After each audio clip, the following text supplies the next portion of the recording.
हाँ तो बच्चों, कैसे हो आप सब? कैसे चल रहा है? सब कुछ बढ़िया चल रहा है? तैयारी कैसी चल रही है? पढ़ना स्टार्ट किया या नहीं किया? अभी भी नहीं किया स्टार्ट? तो अब तो कर दीजिए। एक यूनिट भी हो गई है अपनी, सेकंड यूनिट स्टार्ट भी हो गई है, एक लेक्चर भी हो चुका है। तो अब तो स्टार्ट कर देना चाहिए पढ़ना। फिर बाद में कहोगे कि मैडम क्या करें अब, फिर प्रेशर आएगा, फिर प्रेशर में पढ़ा नहीं जाएगा, टेंशन होगी। तो सलाह यही है कि कर दीजिएगा, थोड़ा थोड़ा टाइम हो तो आपकी अपनी बिजी शेड्यूल से पढ़ना स्टार्ट। तो स्टार्ट करें। देखिएगा, आज हम एक टॉपिक को एक क्वेश्चन के तरीके से करेंगे। एक जो टॉपिक है अपना, उसको क्या करेंगे, क्वेश्चन लेके करेंगे। क्योंकि आप कंफ्यूज होते हो बहुत बार। क्या करता है एग्जामिनर, टॉपिक वही होता है लेकिन क्वेश्चन को घुमा देता है, थोड़ा सा बस चेंज कर देता है। उसमें आंसर वही है जो आपको शायद याद भी हो, लेकिन आप वो क्वेश्चन जब यदि घुमा दिया ना तो आप कंफ्यूज हो जाओगे और आप वो क्वेश्चन को छोड़ के आ जाओगे। आ जाते हो ना बहुत बार? बताओ, आते हो या नहीं आते? तो यही है कि देखिएगा, हमारे पास 4 क्वेश्चन हमने लिए हैं। क्या है पहला क्वेश्चन? देखिएगा, सिद्ध करो चतुर्थ ध्रुव आघूर्ण के लिए विद्युत विभव का मान निम्न होता है। हमें चतुर्थ ध्रुव आघूर्ण के लिए मान निकालना है और वो इसके बराबर होना चाहिए। एक क्वेश्चन बन गया।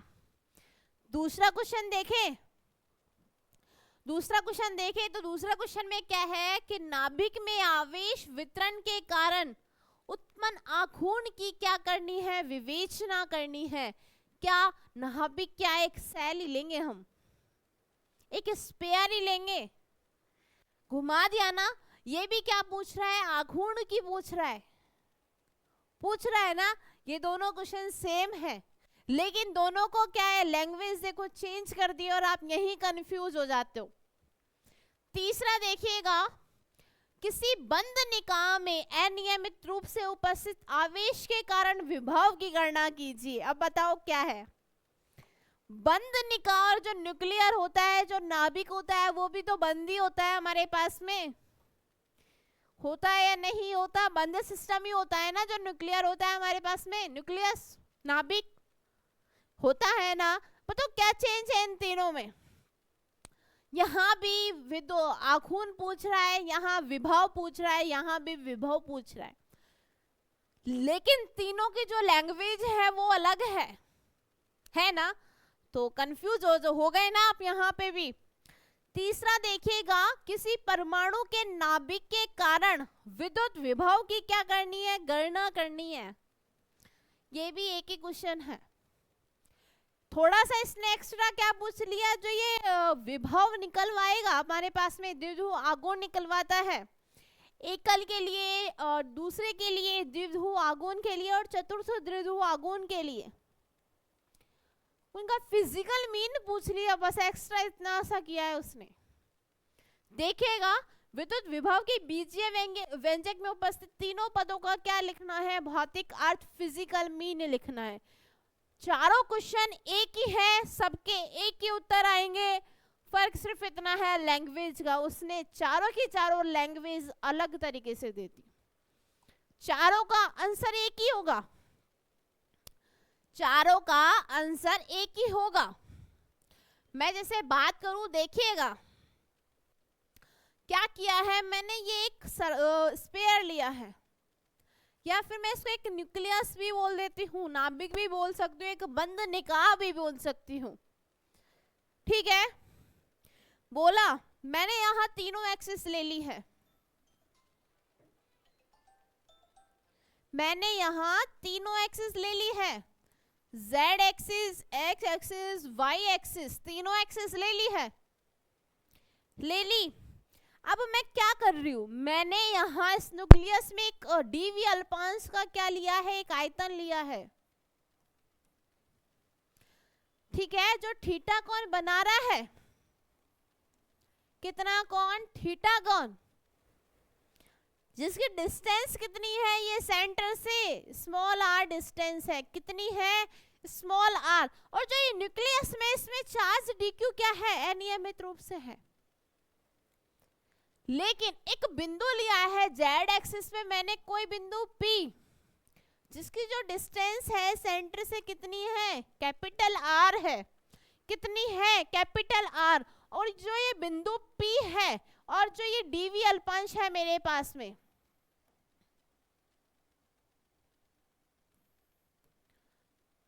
ठीक है, क्या किया है, ये जो dv अल्पांश है मेरे पास में, इसकी जो डिस्टेंस है वो कितनी है, dv अल्पांश से किसकी, p बिंदु की कितनी है, a डिस्टेंस है, कितनी डिस्टेंस है, a डिस्टेंस है। ये क्या है, एक न्यूक्लियस ही तो है, क्या है, एक न्यूक्लियस ही है, इसको मैं बंद निकाह भी बोल सकती हूँ, एक न्यूक्लियस भी बोल सकती हूँ, या फिर किसी परमाणु के लिए नाभिक, यही तो है, तीनों एक ही है, क्लोज सिस्टम है ये भी, और जो नाभिक जो न्यूक्लियस होता है वो भी तो क्लोज ही होता है भाई। इलेक्ट्रॉन तो बाहर चक्कर लगा रहा है, प्रोटॉन न्यूट्रॉन तो बंद उसमें ही रहते हैं, सिस्टम में ही होते हैं, नहीं होते।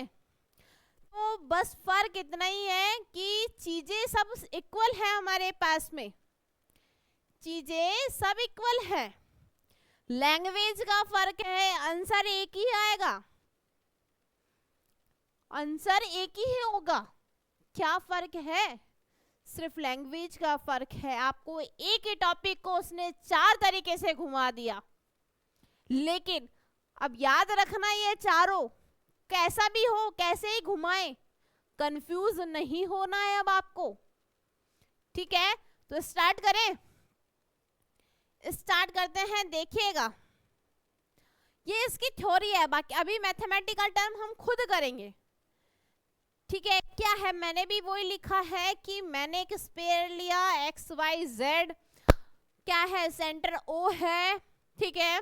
ये क्या है, एक न्यूक्लियस है मेरे पास में, यहाँ मैंने एक डीवी अल्पांश लिया है, आयतन लिया है डीवी, ठीक है, जो थीटा कोण बना रहा है, जिसकी डिस्टेंस कितनी है, सेंटर से स्मॉल r है, सेंटर से एक z एक्सिस पर एक बिंदु P है, कितनी दूरी पर, कैपिटल R दूरी पर स्थित है, और dv अल्पांश की बिंदु P से जो दूरी है वो कितनी है, वो स्मॉल a है, कितनी है मेरे पास में, स्मॉल a है, ठीक है।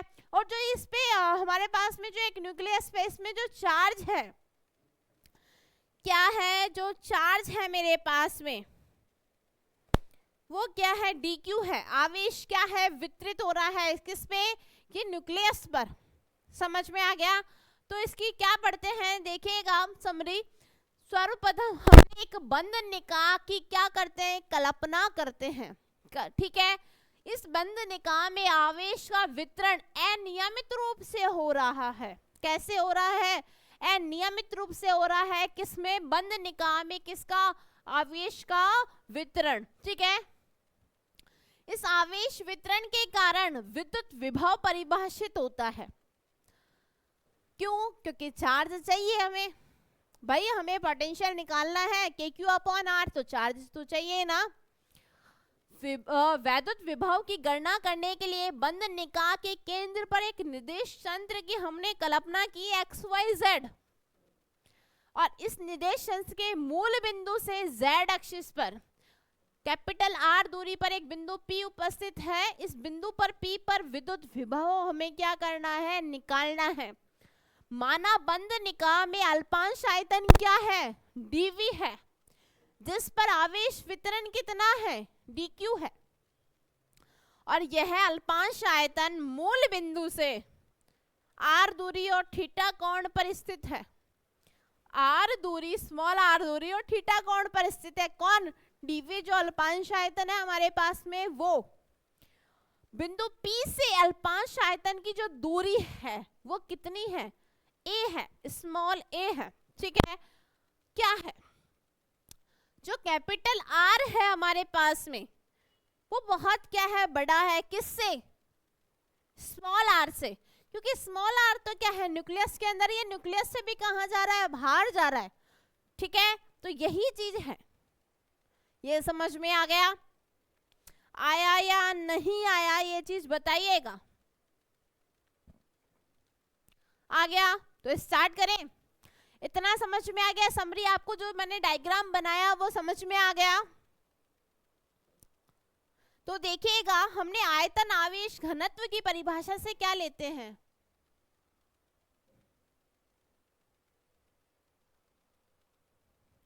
देखिएगा, आयतन आवेश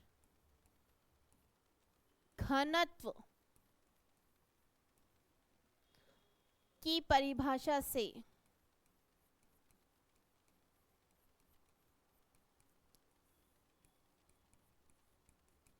क्या होता है?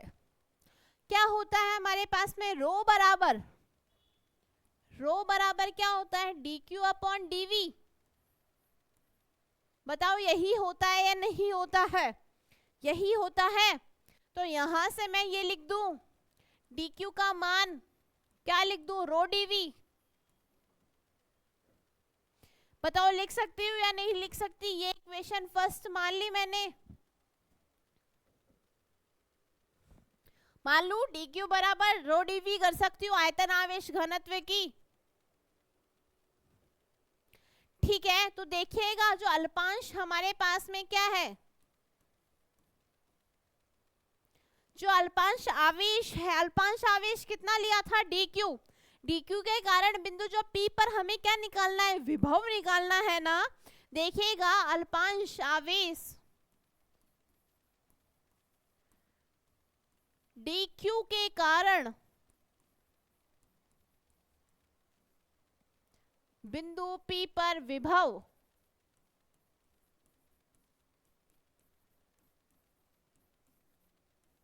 निकाले। क्या है? क्या है विभव? d फाई, अल्पांश है ना, d फाई। क्या आ जाएगा? k। भाई चार्ज कितना है? होता क्या है हमारे पास में? विभव एक्चुअली में होता क्या है? फाई बराबर क्या होता है? k Q upon r। यही होता है ना। लेकिन हम किस पे निकाल रहे हैं? dq के कारण। और एक चीज बताइएगा, जो dq है किस पे है? ये अल्पांश आयतन पे है। किस पे? इस अल्पांश आयतन पे। और बिंदु P और इसकी जो डिस्टेंस है वो कितनी है? स्मॉल r है। कहां से? बिंदु P से और अल्पांश आयतन की, है ना। तो d फाई अल्पांश आयतन के लिए क्या हुआ? dq अपॉन क्या हुआ? Small a। क्यों? क्योंकि आवेश किस पे है? अल्पांश आयतन पर। और अल्पांश आयतन से दूरी कितनी है? P बिंदु की, स्मॉल a है ना। कितनी है? Small a। तो देखिएगा, हमने क्या किया है? समीकरण 1 से dq का मान रखने पर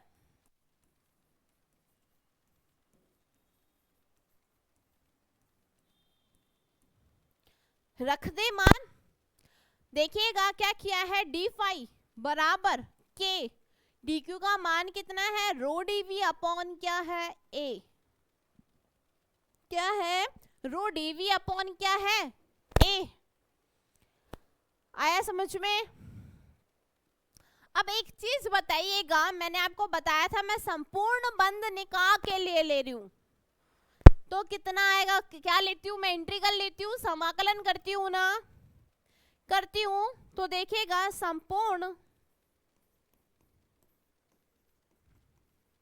संपूर्ण बंध निकाह के लिए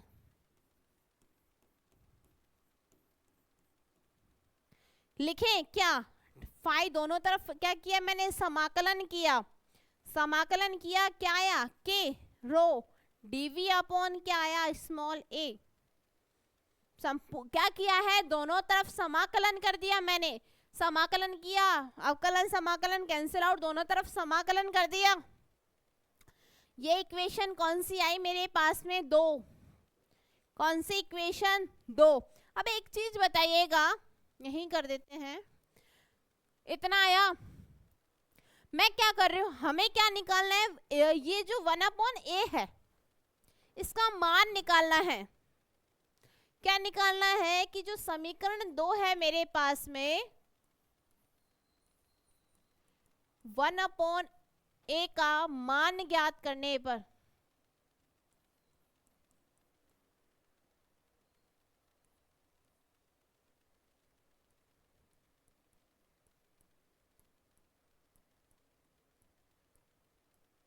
अब ज्ञात किससे करेंगे, ज्ञात किससे करेंगे हम मान, तो देखते हैं। मान ज्ञात करने के लिए मैंने क्या लिया है, एक त्रिभुज लिया है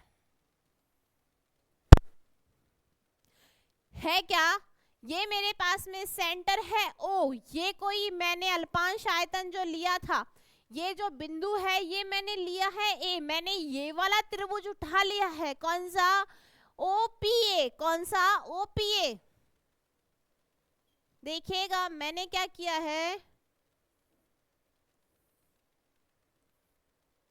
ये थीटा कौन बना रहा है, ये बिंदु कोई P है मेरे पास में, ये बिंदु कोई A है, ये जो डिस्टेंस है वो कितनी है, कैपिटल R है, ये जो डिस्टेंस है वो स्मॉल r है, और ये कितनी है, कैपिटल स्मॉल a है मेरे पास में, है ना मेरे पास में। तो मैंने जो त्रिभुज लिया है वो कौन सा लिया है, किस त्रिभुज से लिया है, ओ पी ए। कौन सा त्रिभुज लिया है, ओपीए त्रिभुज लिया है मैंने। अब मैं क्या कर रही हूँ, इससे त्रिभुज नियम से निकालूंगी इसका मान। किससे निकालूंगी, त्रिभुज नियम से मान निकालूंगी। किससे, त्रिभुज नियम से। निकाले मान, देखिएगा मैंने क्या किया है, क्या है, ओपी जो वेक्टर है वो किसके बराबर है, वो है एपी वेक्टर प्लस ओ ए वेक्टर के बराबर है। किससे, त्रिभुज नियम से। किससे, त्रिभुज के जो नियम है उससे। ओपी वेक्टर बराबर किसके है, एपी वेक्टर के। तो ओपी वेक्टर कितना है, आर है मेरे पास में, एपी वेक्टर कितना है मेरे पास में, कितना है एपी वेक्टर, एपी है स्मॉल ए, और ओ ए वेक्टर कितना है, आर। यही है या नहीं है ना। अब मैं क्या कर रही हूं, देखिएगा मैंने स्मॉल ए वेक्टर निकाला, क्या आया है, आर वेक्टर माइनस क्या आया है मेरे पास में, स्मॉल आर वेक्टर। आ गया इतना समझ, बताओ आया या नहीं आया है इतना समझ।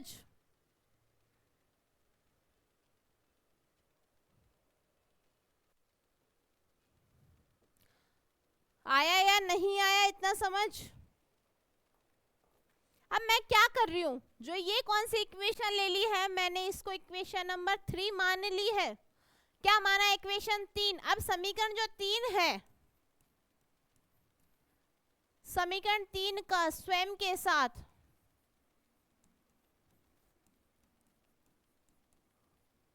अदिश गुणन करने पर, अदिश गुणन क्या होता है, डॉट प्रोडक्ट।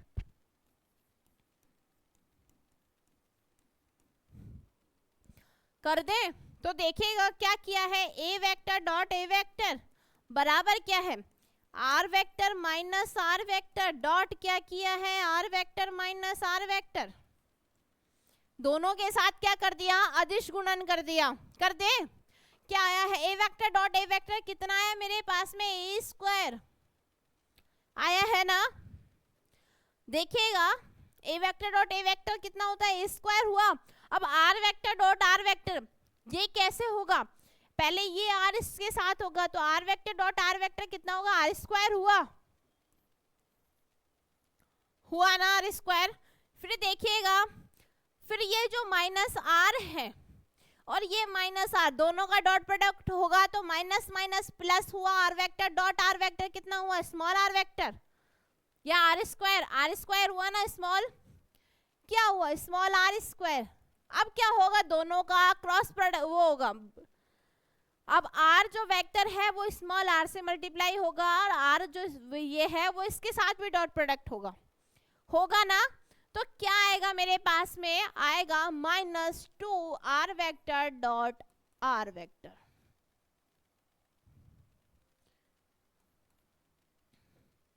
बताओ इतना समझ में आया या नहीं आया।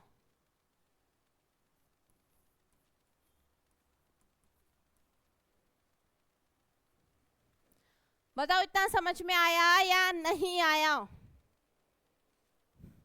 तो क्या है देखिएगा, जो a स्क्वायर है वो हुआ R square plus small R square. अब ये है डॉट प्रोडक्ट में खोलती हूँ, क्या आता है, आर वेक्टर का मैग्नीट्यूड स्मॉल आर का मैग्नीट्यूड क्या आएगा, कॉस ऑफ थीटा। बताओ यही आएगा ना, मैग्नीट्यूड में प्लस हो चाहे माइनस हो कोई सी भी हो, क्या आएगा, प्लस ही आएगा। तो ए स्क्वायर बराबर क्या आ जाएगा, R square plus are square -2r cos of theta. आ गया ये मान। अब यहां से ए का मान क्या आ जाएगा, R square plus -2r cos of theta कितना आया, 1/2। दोनों तरफ क्या लिया मैंने, वर्गमूल ले लिया, कितना आया, 1/2 आया। अब देखिएगा मुझे निकालनी है 1/a की वैल्यू, तो 1/a की वैल्यू कितनी हो जाएगी, R square plus small R square -2r small R cos of theta का 1/2 का वर्गमूल। ये किसकी वैल्यू आ गई मेरे पास में, 1/r की वैल्यू। और मुझे निकालनी क्या थी, 1/r की वैल्यू ही निकालनी थी या फिर इसको थोड़ा और सॉल्व कर लेते हैं, बताओ कहो तो कर ले। देखिएगा 1/a बराबर, यहां से मैंने क्या किया, कैपिटल आर स्क्वायर बाहर लिया, तो आर स्क्वायर बाहर लूंगी और यहाँ क्या है, वर्गमूल है तो बाहर क्या आ जाएगा, आर आ जाएगा। क्या है, 1 plus are square upon capital r square minus एक आर कैंसिल आउट हो जाएगा, होगा या नहीं होगा,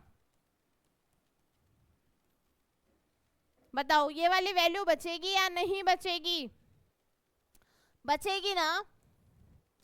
तो हमने क्या किया, जो 1/a है मेरे पास में 1/r बाहर है ना, बाहर है, तो 1/ बाहर है, इसको मैं ऊपर लेके चले जाऊं, ये वाली टर्म ऊपर लेके गई, क्या हुआ 1/r square upon R square minus 2r क्या हुआ, कॉस ऑफ थीटा कितना, -1/2 -1/2। बताओ ये वैल्यू आएगी या नहीं आएगी। भाई ऊपर की घात जब नीचे की घात ऊपर गई तो -1/2 आया या नहीं आया। तो आप एक चीज बताइएगा, ये क्या होता है, पढ़ा है 1/, इसका जब प्रसार करते हैं एक्सपेंशन करते हैं क्या होता है, 1 + nx plus n into n minus 1 upon क्या होता है 2 का फैक्टोरियल, यहाँ क्या आता है 1 का फैक्टोरियल, क्या आता है x स्क्वायर, आगे क्या है हाई ऑर्डर टर्म आती है या नहीं आती है। तो इसके सेम इसी को हम एक्सपेंशन कर दें, इस वाली टर्म का कर दें। देखिएगा 1/a बराबर 1/r तो बाहर है, इसका जब एक्सपेंशन करेंगे क्या आएगा 1 प्लस, अब देखिएगा n वहां क्या है -1/2, क्या है -1/2, और ये जो टोटल है मेरे पास में ये क्या है, ये x है, क्या है x है, ठीक है। तो देखिएगा -1/2 क्या आया है R square upon R square, minus 2r upon r cos of theta. बताओ ये समझ में आया या नहीं आया? इतना आया। अब हम क्या करेंगे नेक्स्ट टर्म में? क्या है? n into N minus one. n का मान कितना है? -1/2। और यहां कितना आएगा मेरे पास में? -1/2। यहां कितना आया? -1/2 -1 -3/2। तो -1/2 इंटू क्या है? -3/2। और एक नीचे क्या है? 2 का फैक्टोरियल। माइनस माइनस प्लस क्या आ जाएगा? 3। 2 दूनी 4 दूनी क्या हो गया? 8। क्या हो गया? तो n into N minus one upon 2 factorial की वैल्यू कितनी आएगी? 3/8। कितनी आ गई? 3/8। अब क्या है? X square. एक्स स्क्वायर क्या है मेरे पास में? R square upon R square है ना। माइनस क्या हुआ? 2r upon R cos of theta का क्या होगा? स्क्वायर होगा। ठीक है। अब हम क्या करेंगे? अब इसको सॉल्व करेंगे। क्या करेंगे? सॉल्व करेंगे तो देखिएगा 1/a बराबर 1/r हमारे पास में है। हमारे पास में क्या आया है? 1 - 1/2। 1 - 1/2 आया है। करें 1 - 1/2 क्या है? R square upon small R square -2r upon capital R क्या है? Cos of theta. फिर क्या है हमारे पास में? 3/8। अब हम इसका क्या खोलेंगे? स्क्वायर खोलेंगे। स्क्वायर खोलेंगे देखिएगा क्या है? A square minus B square है ना। ये क्या खुला है मेरे पास में? A square minus B square क्या होता है? ए माइनस क्या हुआ? ए माइनस बी का स्क्वायर क्या होता है? A square plus B square minus क्या होता है? 2ab। यही होता है ना। तो देखिएगा यहाँ ए क्या है मेरे पास में? R square upon R square. तो दोनों का क्या हो जाएगी? पावर। क्या हुई है? पावर। आर की पावर 4 अपॉन आर की पावर 4। दूसरा देखिएगा ये क्या है? 2r upon R cos theta. इसका स्क्वायर करेंगे 4r square upon R square क्या हो जाएगा? 4r square upon R square cos square theta हुआ। फिर क्या आएगा? -2ab। तो यहाँ क्या है? ये r क्यूब हो जाएगा, ये भी r क्यूब हो जाएगा। क्या आ जाएगा? -4r क्यूब अपॉन क्या है? r क्यूब क्या आ जाएगा? Cos of theta.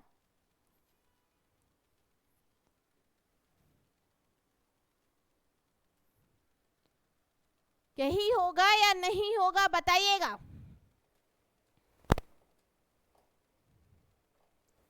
होगा ना।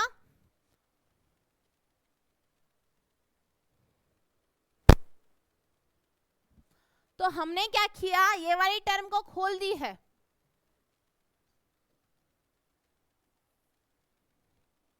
क्या हो गया? ठीक है, खोल दिया ये वाली टर्म। तो हम इसको सॉल्व करें।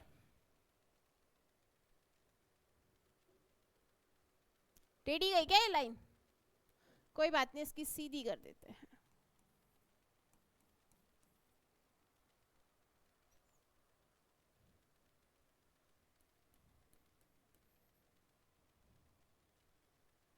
देखिएगा खोल दी ये वाली टर्म हमने। अब हम क्या करेंगे? इसको मल्टीप्लाई करेंगे। 1/a बराबर 1/r। खोले इसको, खोल दे। देखिएगा क्या 1 माइनस मल्टीप्लाई किया क्या आया? 1/2 आर स्क्वायर अपॉन क्या आया है? R square. ये माइनस माइनस क्या हुआ? प्लस। ये 2 से ये 2 कैंसिल। क्या हुआ? Small R upon capital R क्या आया है? Cos of theta. टेढ़ा ही जा रहा है। ठीक है, फिर देखिएगा क्या हुआ है हमारे पास में, क्या हुआ है। अब हम इसको खोलेंगे, 3/8 क्या आया है, 3/8 आर की पावर 4/r की पावर 4 प्लस 3, ये 4 से ये कैंसिल आउट, क्या बचा 2 3/2 आर स्क्वायर अपॉन क्या हुआ, आर स्क्वायर क्या है, cos of theta, cos square theta.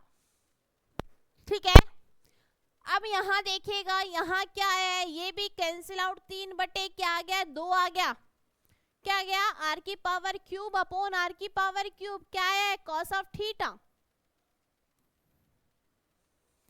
बताओ इतना किया या नहीं किया।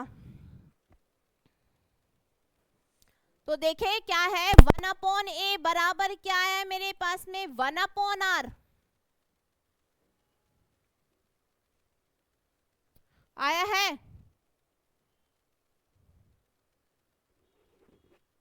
क्या है 1, पहले हम एक एक टर्म ले लेते हैं, क्या है r/r, क्या है कॉस ऑफ थीटा, है ना। अब आप एक चीज देखिएगा, इसमें से मैं क्या कॉमन ले सकती हूँ, इस वाली से और इस वाली से क्या कॉमन ले सकती हूँ, मैंने लिया है भार r square upon 2r square, क्या बचेगा 3 कॉस स्क्वायर थीटा -1। बताओ यही बचेगा या नहीं बचेगा। बाकी टर्म मैंने नेगलेक्ट कर दी, हाई ऑर्डर टर्म क्या कर दी है, नेगलेक्ट कर दी है, कर दी नेगलेक्ट, हाई ऑर्डर टर्म मैंने क्या कर दी है, नेगलेक्ट कर दी है। अब देखिएगा जो हमने हमारे ये किसका मान आ गया सॉल्व करने पर, 1/a का, किसका आ गया 1/a का। तो 1/a का मान मैंने किस में रखना है, समीकरण नंबर 3 में।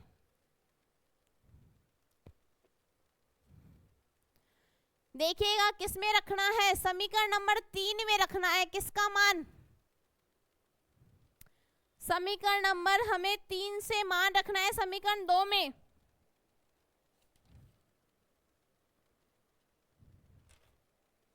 मान रख दे, समीकरण 2 में मान रखना है। तो हमने ये इक्वेशन कौन सी ले ली है, देखिएगा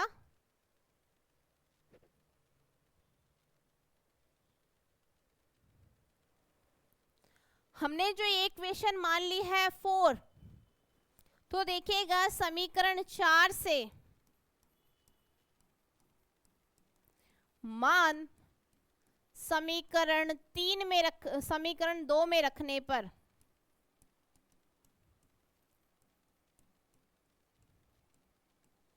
रख दे मान, क्या है हमारे पास में इक्वेशन, कौन सी इक्वेशन है, समीकरण नंबर 2 हमारे पास में 5 बराबर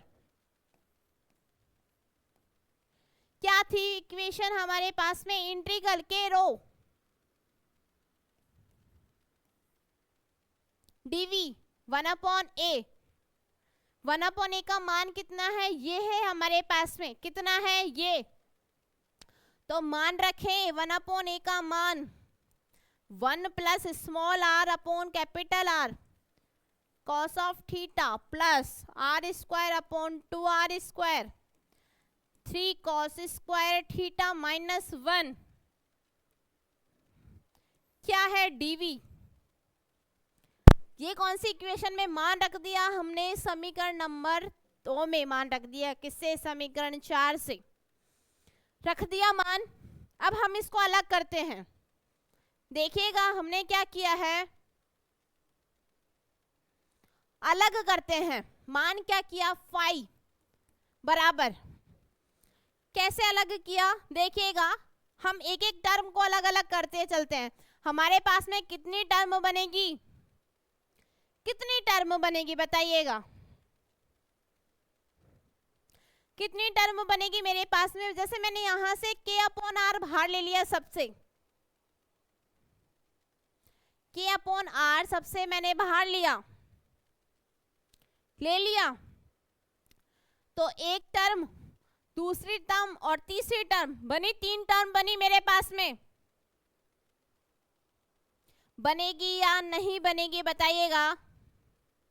बनी तो देखिएगा मैंने क्या किया है, k/r तो बाहर लिया है, ले लिया तो इंटीग्रल में मेरे पास में क्या टर्म बनेगी, पहली जो टर्म बनेगी वो बची है रो डीवी। कितनी बची है, रो डीवी, प्लस दूसरी टर्म क्या बनी है मेरे पास में, क्या है, k/r लिया है रो, r/r cos theta, r/r cos theta क्या है 1/r है ना, क्या बचेगी, इंटीग्रल रो r cos theta dv, plus तीसरी टर्म क्या बनेगी, यहां से क्या लिया है बाहर 1/2r² बाहर ले लूं, बताओ कितना लूं, ले लूं बाहर, बताओ जल्दी बताओ, ले लूं ना बाहर,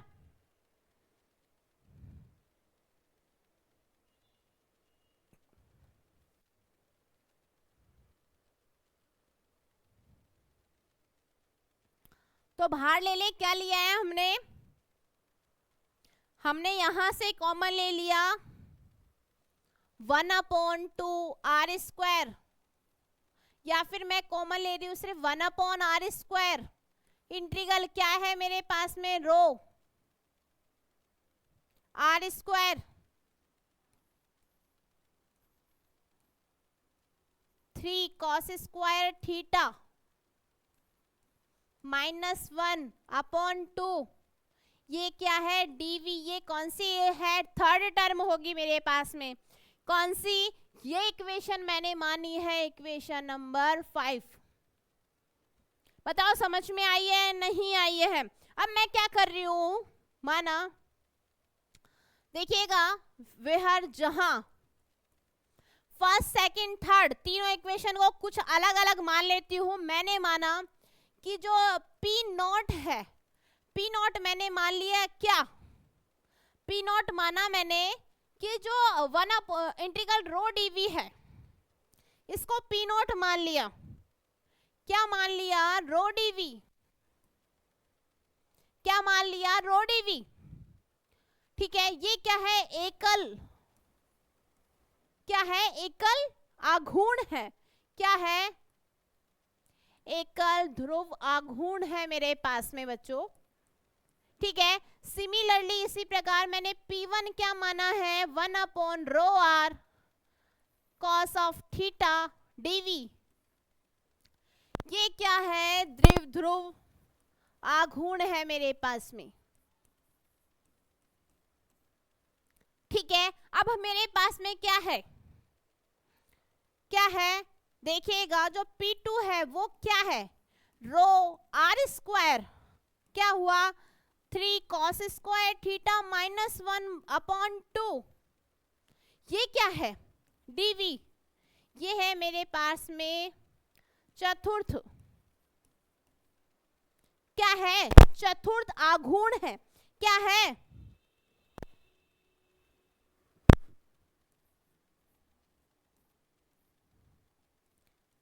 चतुर्थ ध्रुव, क्या है, चतुर्थ ध्रुव आघूर्ण है मेरे पास में,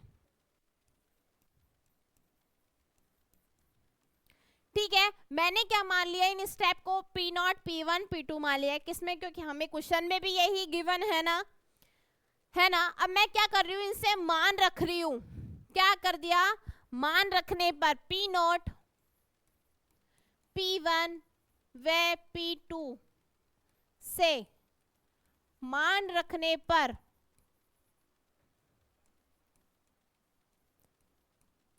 रख दिया मान,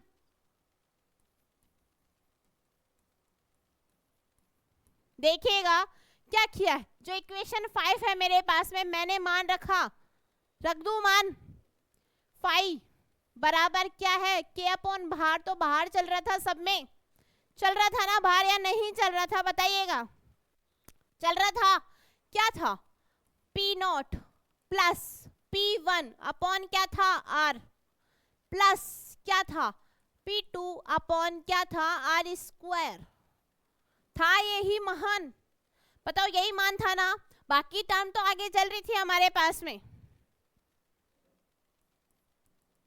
था ना।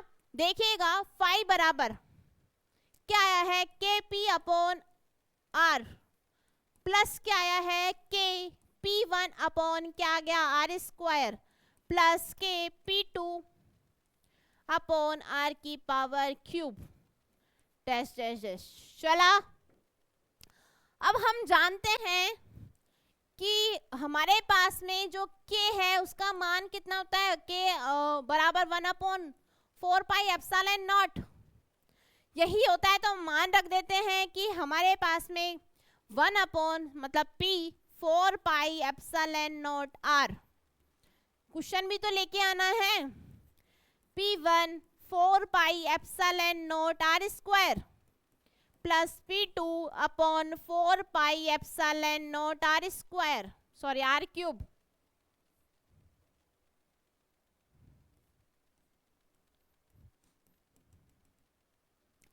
तो यही हमसे पूछ रहा था विभव। चेक करिएगा अब क्वेश्चन में, फर्स्ट में क्या था, यही था या हो गया क्वेश्चन। अब देखिएगा पहला क्वेश्चन, दूसरा, तीसरा हो गया, अब सिर्फ चौथा भी हो गया। सिर्फ एक एक्स्ट्रा चीज पूछ रहा है, भौतिक अर्थ। क्या पूछ रहा है, भौतिक अर्थ, वो भी हमें निकालना है। कुछ नहीं है कि पहला जो स्टेप क्या कह रहा है, सेकंड स्टेप, थर्ड स्टेप क्या कह रहा है, वो बताना है। ठीक है, देखें तो ये जो इक्वेशन है, ये इक्वेशन कौन सी है मेरे पास में, इक्वेशन नंबर 6 ले लेते हैं।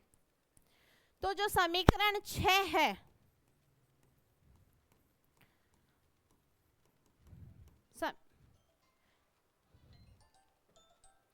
समीकरण 6 क्या है मेरे पास में, समीकरण 6 बिंदु P पर विभव का मान है। क्या है, विभव का मान है। क्या है, विभव का मान है। अब हमें क्या निकालना है, भौतिक अर्थ। किसके लिए, ये क्लॉज सिस्टम के लिए था। तो यहां लिख देते हैं समीकरण 6 बंद निकाय में बिंदु P पर क्या है, विभव का मान है हमारे पास में। हम भौतिक अर्थ लिख ले। हम देखिएगा भौतिक अर्थ तीनों स्टेप के क्या निकालना है, भौतिक अर्थ निकालना है हमारे पास में। तो मैं तीनों स्टेप के नाम दे दूं। ये जैसे मैंने माना ए स्टेप, ये मान लिया बी और ये मान लिया सी। ठीक है, देखिएगा क्या करना है। जो प्रथम पद है, पहले फर्स्ट स्टेप की बात करते हैं, ए की। समीकरण 6 में प्रथम पद किसको रिप्रेजेंट करता है, एकल ध्रुव आघूर्ण के कारण। समीकरण 6 प्रथम पद एकल ध्रुव आघूर्ण के कारण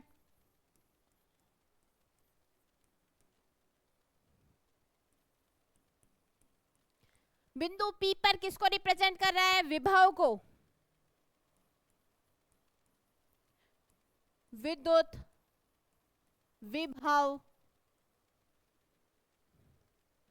विभव को व्यक्त करता है।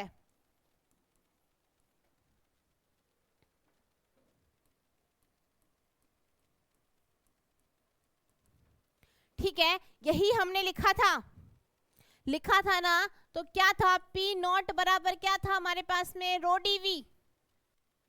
क्या था, P नॉट बराबर रो dV था ना। बताओ था या नहीं था। हमारे पास में क्या है, ये कोई हमारे पास में एक न्यूक्लियस है। ठीक है, ये क्या है, एक न्यूक्लियस है हमारे पास में। तो इस पॉइंट पर, बिंदु P पर हमारे पास में क्या कर रहा है, विभव को व्यक्त कर रहा है। किसको, विभव को। ये किसके लिए है, मोनोपोल के लिए। किसके लिए है, मोनोपोल के लिए। ठीक है, देखिएगा रो डीवी, तो यहां से विभव हमारे पास में क्या आ जाएगा, देखिएगा एकल ध्रुव आघूर्ण के कारण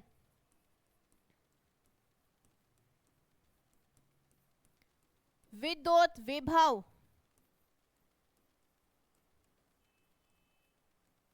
क्या आएगा हमारे पास में, जो फाई आया था, क्या आया है, फाई नोट ले लें, क्या आया, P naught upon 4 pi epsilon naught R, यही आया है ना। अब इसी प्रकार हम दूसरे का लेते हैं, बी का। समीकरण 6 में दूसरा जो पद है, देखिएगा द्वितीय पद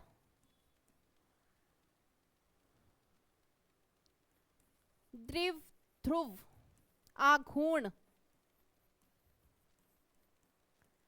आघूर्ण के कारण विद्युत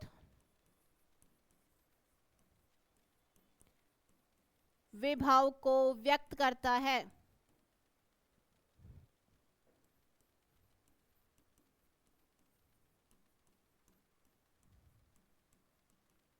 ठीक है, मैं बात करूं यहां P1, P1 क्या आया था मेरे पास में, क्या आया था, rho R cos theta, rho R cos theta DV.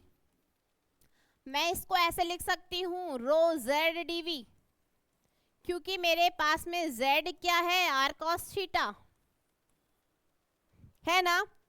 तो विभव देखें, द्विध्रुव आघूर्ण के कारण विभव क्या आया है, जो हमारे पास में 5 आया है, वो कितना आया है, P1 upon 4 pi epsilon naught R square आ गया। इसी प्रकार मैं क्या ले रही हूं, तीसरे के लिए ले रही हूं 3 कि समीकरण 6 में तृतीय पद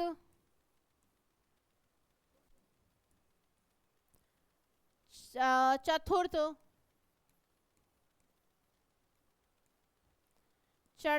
ध्रुव आघूर्ण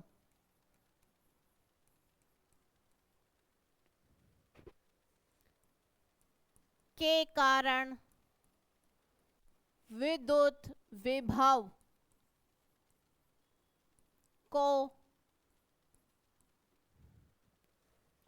व्यक्त करता है।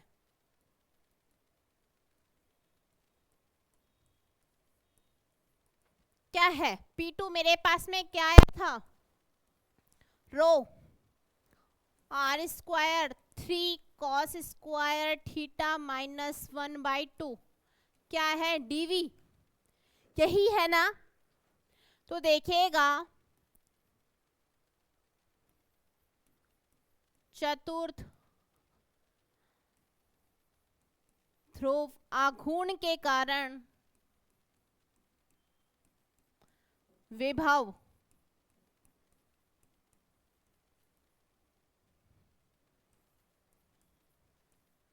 क्या आया था मेरे पास में, जो 5 आया था, वो कितना आया था मेरे पास में, P2 upon 4 pi epsilon naught R cube आया था या नहीं आया था, बताइएगा, आया था ना।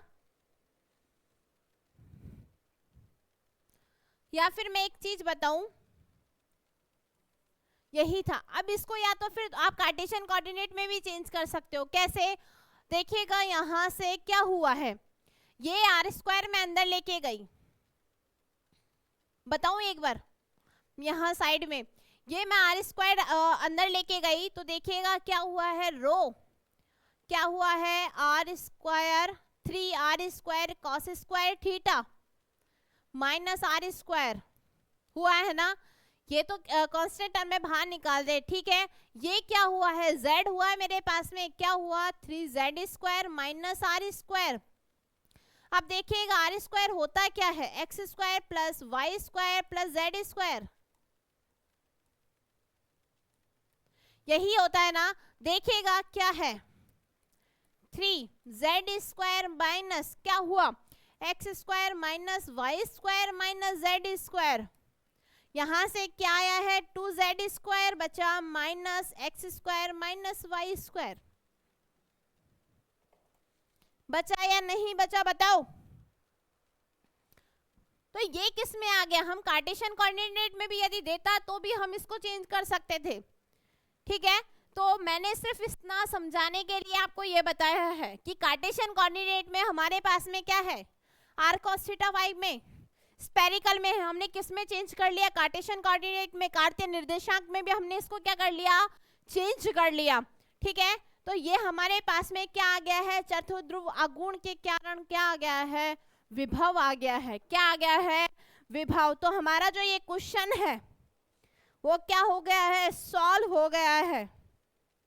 क्या कि हमने एक ही क्वेश्चन को, आंसर हमने एक ही लिया, लेकिन उसको जो क्वेश्चन है, जो टॉपिक है, उसको 4 तरीके से क्या कर दिया, घुमा दिया, क्या कर दिया, 4 तरीके से घुमा दिया हमारे पास में। अब एक चीज बताइएगा, दो हमारे पास में होते हैं, एक तो अध्रुवीय परमाणु अणु होते हैं और दूसरे होते हैं ध्रुवीय, ठीक है, नॉन पोलर और पोलर। क्या होते हैं नॉन पोलर, नॉन पोलर ऐसे परमाणु या अणु होते हैं जिनका जो डायपोल मूवमेंट होता है हमारे पास में, जो द्विध्रुव आघूर्ण होता है वो शून्य होता है, किसका, नॉन पोलर का, अध्रुवीय परमाणु का, ठीक है। हम बात करें ध्रुवीय परमाणु की, तो ध्रुवीय जो परमाणु है उनका जो डायपोल मूवमेंट है वो शून्य नहीं होता है, 0 नहीं होता है, उन्हें हम क्या कहते हैं, पोलर, पोलर, ठीक है, क्या कहते हैं, पोलर एटम्स कहते हैं, क्या कहते हैं, ध्रुवीय परमाणु या अणु कहते हैं, ठीक है, जिनका डायपोल जो मूवमेंट है वो क्या नहीं होता है, 0 नहीं होता है। जैसे मैं एग्जांपल लूं HCl, ये कौन सा है, ये ध्रुवीय परमाणु है, ध्रुवीय परमाणु या अणु है, ठीक है। मैं बात करूं जैसे हमारे पास में H2 या फिर N2 या O2, ये कौन से हैं, ये हमारे पास में अध्रुवीय परमाणु और अणु है, क्या है, अध्रुवीय परमाणु और अणु है, ठीक है। इतना हमने पढ़ा। अब हम कल क्या पढ़ेंगे, देखिएगा, हम कल पढ़ेंगे कि हमारे पास में कि एक तो वैद्युत प्रवृत्ति और परावैद्युतांक ER और काई, उसमें रिलेशन पढ़ेंगे। इसी के ऊपर हम फिर एक क्वेश्चन फिर बनेगा हमारे पास में कि समान रूप से ध्रुवित गोले के कारण किसी बिंदु पर हमें क्या निकालनी है, इलेक्ट्रिक फील्ड निकालना है, क्या निकालना है, इलेक्ट्रिक फील्ड भी निकालना है और पोटेंशियल भी निकालना है, दोनों चीज। पहले हम पोटेंशियल निकालेंगे फिर इलेक्ट्रिक फील्ड निकालेंगे, कहा, गोले के पृष्ठ पर भी निकालेंगे, गोले के बाहर किसी बिंदु पर भी निकालेंगे और गोले के अंदर भी निकालेंगे, ठीक है।